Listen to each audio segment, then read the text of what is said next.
मालूम है रूस और यूक्रेन का युद्ध चल रहा है।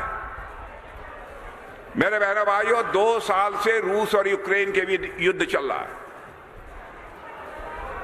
बड़ी संख्या में दोनों देशों के लोग 2016 সালের এসএসসি নিয়োগ বাতিল। কলকাতা হাইকোর্টের সব নিয়োগ বাতিলের নির্দেশ। কলকাতা হাইকোর্টের নির্দেশ বিচারপতি দেবাংশু বসাকে ডিভিশন বেঞ্চে দেয়, যার ফলে প্রায় 26,000 চাকরি বাতিলের নির্দেশ হাইকোর্টের। অযোগ্যদের বেতন ফেরতেরও নির্দেশ দেওয়া হয়েছে। বেতন ফেরতের নির্দেশ কলকাতা হাইকোর্টের। আপনাদের আরো একবার জানাই, 2016 সালের এসএসসি নিয়োগ বাতিল কলকাতা হাইকোর্টের। আমরা সরাসরি চলে যাব আমাদের প্রতিনিধি উন্মিলনের কাছে, যার সঙ্গে রয়েছেন 2016 সালের এই প্যানেলের চাকরি পাওয়া অনামিকা রায়, যার চাকরিও বাতিল হয়েছে। উন্মিলন, চাকরি বাতিল হয়ে গেছে, তার কি হিন্ট দিচ্ছেন তিনি এই মুহূর্তে, কি পরবর্তী পদক্ষেপ তার?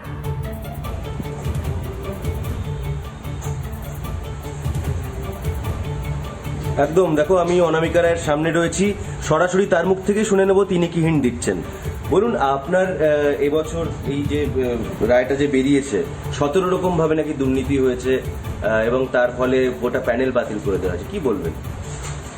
দেখুন, দুর্নীতি হয়েছে এটা প্রথম থেকেই এটা প্রমাণিত যে বিভিন্নভাবে দুর্নীতি হয়েছে।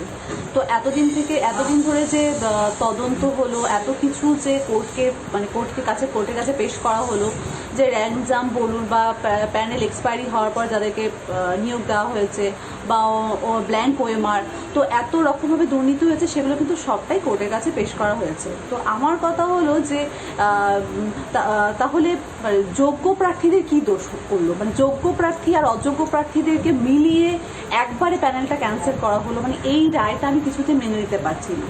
তো এখানে তাহলে যোগ্য আর অযোগ্য কিন্তু কোনো দুইয়ের মধ্যে কোনো ফারাক রইল না।